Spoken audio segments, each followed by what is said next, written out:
Alright, let's do a quick unboxing ng package na to from Stringer PH, no, over on Shopee. So, check them out. And tingnan natin kung ano yung laman. Mahaba siya, but it's not a bow, no.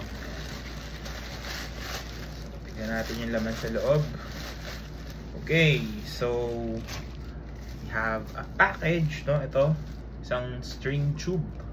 And also, ito, something that we will review, no, soon. Maybe in the coming days. Ayan. So, ito muna. Check natin yung binili ko na strings, no? So, this one, nagulat lang ako. I was browsing through their shop. And then, nakita ko merong nakalagay doon na Larsen Il Canone na direct and focus. So, I think it was the same as the soloist one. You know? So, ito siya. Inside the string tube. Ay, natanggal. Tanggal na yung takip.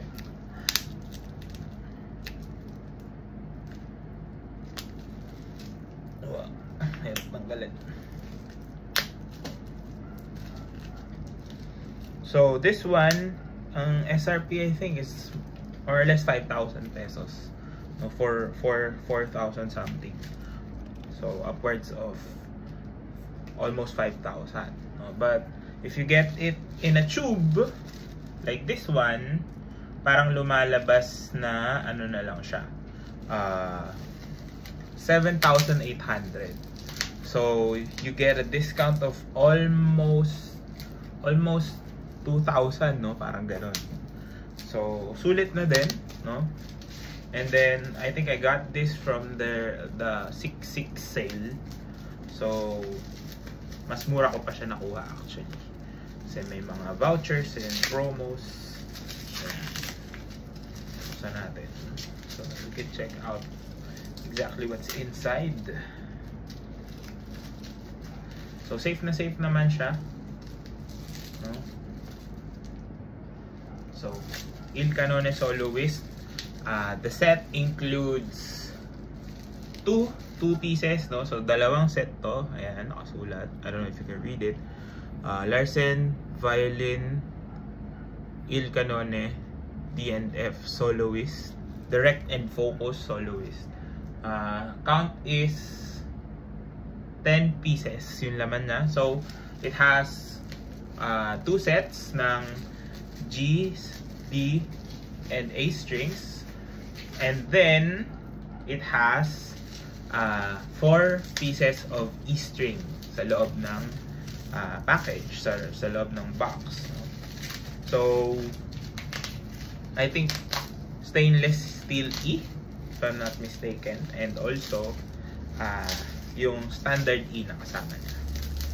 So we've reviewed this though. It's a very good set of strings for its price. So hindi ka na lugi. So ito siya. Hindi ko matanggal yung ibang mga tape, but yeah. So this is the tube. These are the strings inside. Ayan, kung makikita nyo. So for 7,800 pesos, you have these sets, no? So titignan na natin how we will identify which string is which, no? Pero madali naman yan, no? Kasi the ball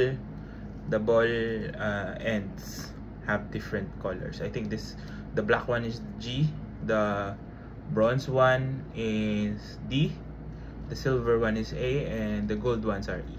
So ito, sulit na din, no? So if you are looking to try it out, no, maybe find a friend na gusto ring i-testing to para makamura kayo. So you're getting basically the whole set for less than 4,000, no? Lumalabas ka na. So 3,000 plus lang. But the drawback is it's on a string tube. So hindi siya hindi ka makaka flex ng packaging because it's packaged differently, no? Walang box. So that's one thing kung gusto mo yung packaging niya. And another thing is, of course, nasa string tube siya. So ganito mo siya i-travel. It's not compact. But one good thing about this is hindi ka problema na baka mabali yung string, lalo na pag medyo matagal na siyang naka-stuck kasi nga nasa string tube. So it's almost like it's already pre-stretched. Maybe maka-apekto siya ng konti sa pag-break in yun ng strings. Mas madali na siya mag-break in. And yun, sobrang sulit nito if you are looking for a set. So kung hindi mo na kailangan yung yung packaging, you don't really need the box and all, this is a good buy for you. So I think I'll link the set down in the description box, no? If you're going here on TikTok, check nyo na lang. I'll post the link somewhere. And yeah, if I haven't mentioned yet, I think meron ding ganito na Larsen Auroras, no? So the budget strings, no? I think 4 or 5 naman naglalaro with 3 sets included. Pero yun yata 4 lang, no? So you can also check out their store. I'll link it somewhere, no? Para makita nyo and try it for yourselves, no? So kung you wanna experiment or naghahanap kayo ng ayun nga bulk buy, no? So usually kasi ako bumibili talaga ako medyo 2-3 set pag okay na ako dun sa strings na yan. So this one is good, all good for me, no? So yan, now maybe we'll try to make a different video for this one. Yeah.